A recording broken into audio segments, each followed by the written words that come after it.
तो गुरुवार के लिए इससे अच्छी खबर हो नहीं सकती थी। जैसे ही रफाल बेड़े में शामिल हुआ, जैसे ही रफाल की ऑफिशियल इंडक्शन हुई, उसी वक्त एक बड़ी खबर, भारत के पराक्रम की बड़ी खबर लद्दाख से आई है। फिंगर 4 के पास की अहम रणनीतिक चोटियों पर भारतीय सेना ने कब्जा कर लिया है। भारतीय सेना का नियंत्रण हो गया है। फिंगर 4 जिसको लेकर के चीन विवाद पे था, फिंगर 4 जिसको लेकर के चीन विवाद कर रहा था, यहां पर नियंत्रण में, यानी कि जो स्ट्रेटेजिक हाइट्स हैं उसको भारत ने अपने नियंत्रण में ले लिया है। यानी अब वो चीन की साइड की तरफ, चीन जो अवैध निर्माण कर रहा था या रोड बनाने का काम, या फिर वहां की सेना की जो भी आवाजाही होगी, भारत उस पर नजर रख सकता है अपने फिंगर पर बैठ करके। फिंगर 4 जिसको लेकर के भारत लगातार बातचीत से कहता रहा कि पीछे हट जाए चीन वहां से, जो कि लगातार निर्माण कर रहा है। चीन नहीं हट रहा था, लगातार बातचीत के फेर में फंसा रहा था। तो भारतीय सेना की बड़ी कार्रवाई, नियंत्रण में ले लिया है, स्ट्रेटेजिक हाइट्स को नियंत्रण में ले लिया है। सिद्धांत सिब्बल ने हमें एक्सक्लूसिव ये खबर सिर्फ और सिर्फ आप जी न्यूज पर देख रहे हैं। सिद्धांत इस वक्त हमारे साथ है, मनीष शुक्ला हमारे साथ है, एसपी सिन्हा भी हमारे साथ हैं। ये बहुत बड़ी खबर है। सिद्धांत, जिस फिंगर 4 को लेकर के बातचीत से चीन पीछे नहीं हट रहा था, उस फिंगर 4 की आपने खबर दी कि जो नियंत्रण किया है ऊंचाइयों को, स्ट्रेटेजिक हाइट्स को, पूरी खबर।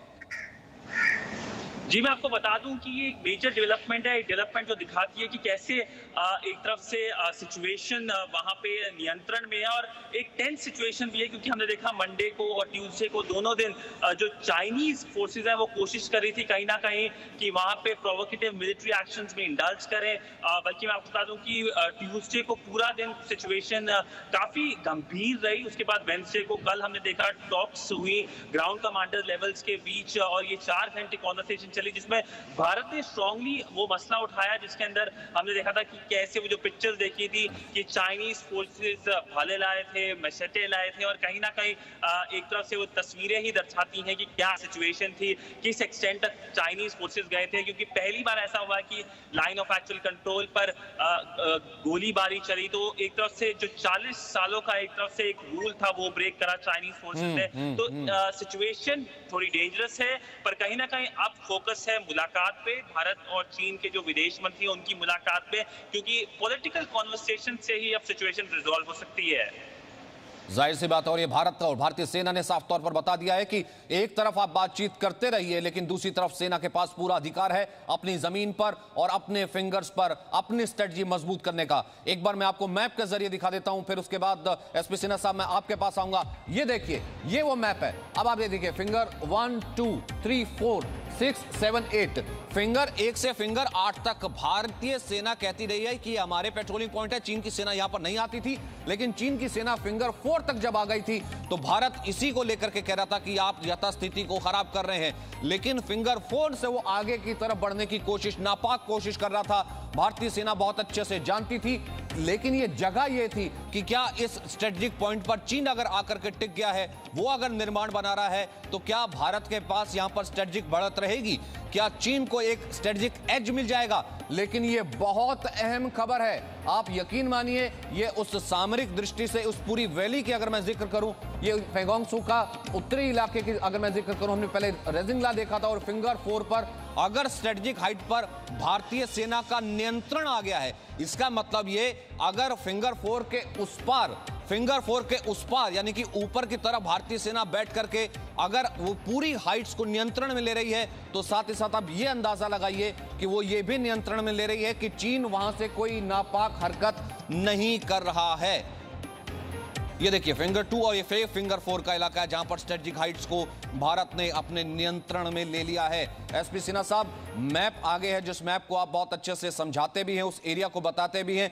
फिंगर 4 की ऊंचाइयों पर भारतीय सेना का नियंत्रण में आना, ये कितना बड़ा कदम है सर, कितना अहम पॉइंट है? ये बहुत ही महत्वपूर्ण उपलब्धि है इंडियन आर्मी की। मैं बहुत खुश हूं। आज मेरा छाती गर्व से फूले समा रहा है, फूले न समा रहा है। मैं बहुत खुश हूँ। हम लोगों ने चीन को उसकी सही जगह दिखानी शुरू कर दी है। देखिए, पहली बात तो मैं कहना चाहता हूँ, फिंगर 4 का क्या स्ट्रेटजिक, जियो स्ट्रेटजिक महत्व है। फिंगर 4 जो है वो दक्षिणी साइड में यदि पेंगोंगसो क्रॉस कीजिए तो फिंगर 4 के माध्यम से आप चीन पूरे चुशुल वैली को डोमिनेट कर सकता है और फिंगर 4 ही रास्ता है आने का। तो ये यदि जब हम फिंगर 4 पे बैठ गए तो आप ये समझ जाइए कि हम फिंगर 8 तक by fire and by observation dominate कर सकते हैं। ये बहुत बड़ी उपलब्धि है, क्योंकि चीन ने इसलिए फिंगर 4 पे कब्जा किया था और फिंगर 5 में अपना मिलिट्री कैंप बनाया था कि फिंगर 4 और फिंगर 5 जब उसके पास होगा तो ये कुछ दिनों का खेल है कि जब वो फिंगर 2 और फिंगर 1 को ले लेगा। क्योंकि चीन तो कहता रहा है कि LAC पास करता है फिंगर 2 के माध्यम से, हिंदुस्तान कहता रहा है, सही माने में कहता रहा है कि LAC पास होता है फिंगर 8 के माध्यम से। इसीलिए फेज 1 में चीन ने बदमाशी किया कि फिंगर 4 और फिंगर 5 और 8 तक कट ऑफ कर दो, ये उसने किया। लेकिन ये जो उपलब्धि हुई है, मुझे तो इतना गर्व हो रहा है मौजूदा केंद्रीय सरकार पे, मोदी जी पे और इंडियन आर्मी पे कि मैं बहुत खुश हूँ, बहुत खुश हूँ। क्योंकि फिंगर 4 देखिए, माउंटेन वॉरफेयर में जो भी हाइट्स पे बैठता है वो डोमिनेट करता है। वो जब हम हाइट फिंगर 4 पे बैठ गए हैं, जो कि स्ट्रेटजिक हाइट है, हाईएस्ट पॉइंट है, तो हम डोमिनेट करेंगे फिंगर 8 तक। फिर कोई भी ट्रुप मूवमेंट होगा, कोई भी पीले ट्रुप्स का मूवमेंट होगा, हम उसको बाय फायर और बाय ऑब्जर्वेशन डोमिनेट करेंगे। अब हम पेट्रोलिंग भी करने की हरकत करेंगे। तो ये चीन जो है, चीन को जो सबक सिखाया गया है, उसके चीन क्यों नॉन प्रोफेशनल आर्मी है उसके बारे में मुझे 1.5-2 मिनट दीजिएगा। देखिए, पहली बात तो ये है कि PLA जो है वो कम्युनिस्ट पार्टी का एक्सटेंशन है, मिलिट्री विंग है बस। PLA के ट्रुप्स जो हैं वो आते हैं फौज में 3 से 4 साल के लिए बस। 3-4 साल में एक सिविलियन फौजी नहीं बन सकता। हिंदुस्तान के फौज में हर एक साल एक्सरसाइज होता है, हाई एल्टीट्यूड में रहता है, लोग CHN में नौकरी करता है, तब जाके तो सिन्हा साहब, इसका मतलब क्या ये मानूं, सिन्हा साहब क्या मैं इसका मतलब ये मानूं, एक बार मैं मनीष का रुख करता हूं, फिर उसके बाद इस सवाल के साथ आपके पास वापस आऊंगा। मनीष, इसका मतलब ये है कि स्ट्रेटजी तय है, उस स्ट्रेटजी पर काम हो रहा है। CDS ने ऐसे नहीं कहा था कि बातचीत से हल नहीं निकला तो हमारे पास दूसरे ऑप्शंस भी हैं और एक भी इंच जमीन पर कॉम्प्रोमाइज नहीं है।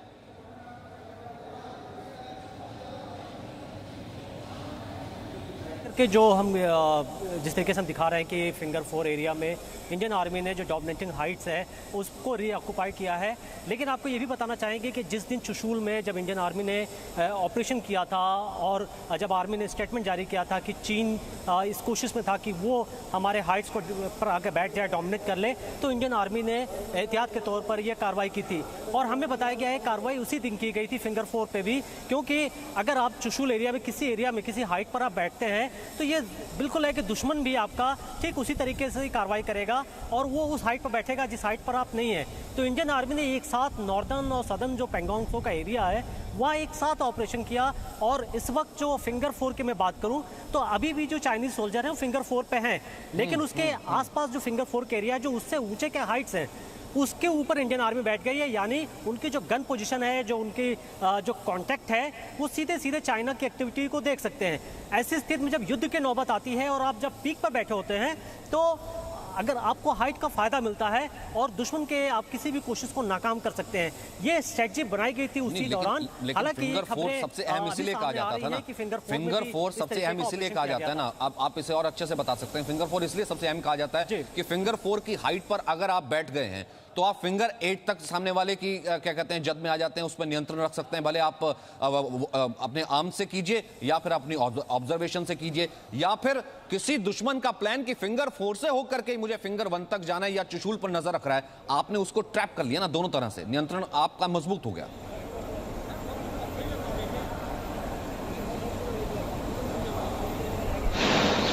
सिन्हा साहब, मतलब अगर मैं इसको ऐसे कहूं, क्या पेगोंगसो के दक्षिणी छोर से लेकर के उत्तरी छोर तक रजिंगला और अब फिंगर 4 के नजदीक की रणनीतिक ऊंचाई, भारतीय सेना अब बेटर पोजीशन में, भारतीय सेना चीन से ज्यादा अच्छी पोजीशन में है ईस्टर्न लद्दाख में? एकदम। देखिए, अब इसको दो तरह से देखते हैं। पहली बात तो यह है कि हमने पेंगोंगसो के दक्षिणी और स्पैनबुर्ग लेक के दक्षिणी दिशा को पूरी तरह से सिक्योर कर लिया। वो कैसे? जब हम ब्लैक टॉप हिल ऑक्युपाई किए, Helmet Top, Gurung Hill, Magar Hill, Rezangla, रचिला, PP patrolling point 27, 28, 29, 30, patrolling point 31, और हर पहाड़ी पे हमारा कब्जा है। हम तो पूरी तरह से मोल्डो मिलिट्री कैंप चाइना का जो है उसको तो हम पूरी तरह से by fire and by observation dominate कर रहे हैं। तो साउथ दक्षिणी दिशा तो हमने सिक्योर कर लिया। अब हिंदुस्तान आर्मी ने इतनी बढ़िया हरकत की है कि अब वो दक्षिणी साइड को ही नहीं सिक्योर किया है, फिंगर 4 कैप्चर करने के बाद उसने उत्तरी साइड को भी सिक्योर कर लिया है। फिंगर 1 से लेके फिंगर 4 तो पूरी तरह सिक्योर हो गया। अब हमको डिसलॉज करना है चीन को फिंगर 5 से लेके फिंगर 8 तक, और वो बहुत आसान है क्योंकि फिंगर 4 जो था वो बहुत ही महत्वपूर्ण बिंदु था, और इसीलिए चीन ने पूरा अपना फोकस फिंगर 4 पे लगाया और उसको अपने कब्जे में लिया, वहां मिलिट्री कैंप बनाया और उसको सपोर्ट करने के लिए लॉजिस्टिक बेस्ड जो है कैंप बनाया था फिंगर 5 में। तो उसकी दृष्टि फिंगर 4 पे लगी हुई थी। वो फिंगर 5 पे ही बैठ के क्यों नहीं खुश हुआ? क्योंकि वो जानता था कि फिंगर 4 पे जब तक उसका कब्जा नहीं होगा वो सफल नहीं हो सकता है। तो हमने अब उत्तरी साइड भी सिक्योर कर लिया। उसको लगता था ये आप बहुत अच्छे से कहते हैं, उसको लगता था कि ये प्लान जो है मेरा चुशुल तक आगे जाएगा, फिर मैं लेह की तरफ नजर रखूंगा और भारतीय सेना की तो प्रोएक्टिव अप्रोच होती नहीं है, वो तो बातचीत में उलझा दूंगा, लेकिन मैं इंच दर इंच आगे बढ़ता रहूंगा। लेकिन आज क्योंकि मैंने इसलिए कहा कि दोहरी खुशी का दिन है, एक तरफ राफेल इंडक्ट हुआ, दूसरी तरफ रक्षा मंत्री ने उसमें साफ तौर पर कह दिया, जब फ्रांस की रक्षा मंत्री भी वहां पर मौजूद थी, इस इंडक्शन के वक्त पूरी दुनिया में संदेश दिया कि भारतीय सीमा पर अगर कोई आंख तरा के देखेगा करारा जवाब दिया जाएगा। आज इनका इंडक्शन पूरी दुनिया, खासकर हमारी संप्रभुता की ओर उठी निगाहों के लिए एक बड़ा और कड़ा संदेश है। हमारी सीमाओं पर जिस तरह का माहौल हाल के दिनों में बना है, या मैं सीधा कहूं कि बनाया गया है, उनके लिहाज से यह इंडक्शन बहुत ही अहम है। यह अपनी सीमाई सुरक्षा और क्षेत्रीय अखंडता को बनाए रखने के लिए सरकार की कमिटमेंट का भी एक बड़ा उदाहरण प्रस्तुत करता है। और डिफेंस मिनिस्ट्री की तरफ से मनीष, जब उस वक्त आया था पूरा स्टेटमेंट, उसमें साफ तौर पर कहा गया था ना कि चीन की तरफ से अतिक्रमण की कोशिश की गई थी, फायर तक खोला गया, लेकिन प्रोवोक करने के बाद भी हम रिस्पॉन्सिबिलिटी से हमने बिहेव किया। लेकिन वो लाइन बहुत इंपॉर्टेंट है मनीष, जो कहते हैं कि हम अपनी संप्रभुता के लिए संपन्न हैं, खड़े हैं, और इसके लिए हमें पूरा अधिकार है, और ये वही है ना। बिल्कुल सचिन, आप देखिए कि जब चीन फिंगर 4 के एरिया तक आके बैठ के उन्होंने गालवान में कार्रवाई की, हम बार बार चीन से बातचीत कर रहे थे, हम बार बार उनसे ये कह रहे थे कि आप उस सारे एरिया से वापस चले जाइए और जो अप्रैल की पोजीशन थी उसको मेंटेन करिए। लेकिन आप देख रहे थे चीन सुन ही नहीं रहा था, और हमें भी एहसास हो गया था, हमारी फोर्सेस को एहसास हो गया था कि जब तक दुश्मन आपकी ताकत को पहचानेगा नहीं, तब तक वो आपकी इज्जत नहीं करेगा। और सब कुछ बिल्कुल स्क्रिप्ट के हिसाब से हुआ। सीडीएस बिपिन रावत ने जब 29-30 तारीख की रात को जो इंडियन आर्मी ने कार्रवाई की वहाँ चुशूल के एरिया में, ठीक उसके 3 दिन पहले सीडीएस बिपिन रावत ने स्टेटमेंट दिया कि अगर बातचीत से मसला नहीं सुलझेगा तो मिलिट्री ऑप्शन ओपन है। और सबको ये मालूम है कि जो भारत ने कार्रवाई की या जो उस समय करेगा उससे चीन परेशान होगा। और आज देखिए टेबल पर बातचीत करने के लिए सबसे ज़्यादा चीन परेशान है। लेकिन बातचीत करना कई बार आपकी कमजोरी भी समझी जाती है, क्योंकि दुश्मन को आपको अपनी ताकत का प्रदर्शन करना भी होता है। Exactly. यहाँ पर एक बड़ी सोच समझ के कार्रवाई की गई। हम हाइट पर बैठ गए, और सचिन हाइट पे और पासेस पर हम उस वक्त बैठते हैं जब लड़ाई का टाइम होता है, क्योंकि दुश्मन इन्हीं पासेस के जरिए, इन्हीं हाइट्स के जरिए हम पर हमला करता है। 1962 में भी यही हुआ था। हमने कई स्टेज को क्रॉस करके उस जगह पर हम स्ट्रेटजिक हमने एक ऐसा दांव खेला है कि चीन इस वक्त चारों तरफ चित्त हो चुका है। और एसपी सिन्हा साहब, अब वो गेम नहीं है ना कि आप पीछे से गलवान में आए और अपने हिसाब से नक्शे को दिखा दें, गलवान मेरा क्या हो कि बातचीत की टेबल पर डिस्कस कर लेते हैं।